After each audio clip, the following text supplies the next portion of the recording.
એક મહત્વપૂર્ણ સમાચાર ગાંધીનગરથી, જ્યાં મુખ્યમંત્રી ભૂપેન્દ્રભાઈ પટેલની અધ્યક્ષતામાં આજે મળવાની છે મહત્વપૂર્ણ કેબિનેટની બેઠક।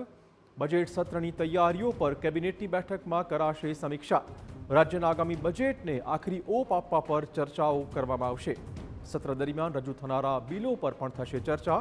રવિ સિઝનમાં કૃષિ પાકોની વાવણી, સિંચાઈના પાણી મુદ્દે પણ ચર્ચાઓ શક્ય છે।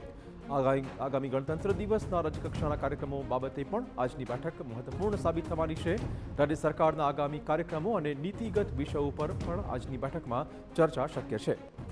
વધુ વાત કરવા જોડાશે પોલિટિકલ એડિટર કિંજલ। કિંજલ, શું વધુ વિગતો? देखो સૌથી જે મહત્વનો મુદ્દો છે, આપે જે મુદ્દા કીધા છે તેની સાથે જ વર્લ્ડ ઇકોનોમિક ફોરમની અંદર પહેલી વખતે ગુજરાત પાર્ટિસિપેશન કરી રહ્યું છે। ખૂબ જ મહત્વનો વિષય ગુજરાતની આર્થિક વ્યવસ્થા માટે છે, ઇકોનોમિક ઝોન માટે છે। જે પ્રકારના ત્યાં એમઓયુ થઈ રહ્યા છે, અલગ અલગ જે કંપનીઓ સાથે વિદેશની ધરતી ઉપર ગુજરાતને ઇકોનોમિકલ મજબૂત કરવા માટેની આ જે પહેલ છે તે થઈ રહી છે, તો તેને લઈને પણ અત્યાર સુધીમાં જે પ્રકારના એમઓયુ થયા છે તે ચર્ચા છે તે થઈ શકે છે। ભ્રષ્ટાચાર અને કહી શકાય કે ગેરકાયદેસર બાંધકામની વાત કરવામાં આવે તો જે પ્રમાણે માંડવીની જે ટાંકી છે તે તૂટી, તો તેની અંદર બેજવાબદારી અને ભ્રષ્ટાચાર બંને દેખાઈ રહ્યો છે।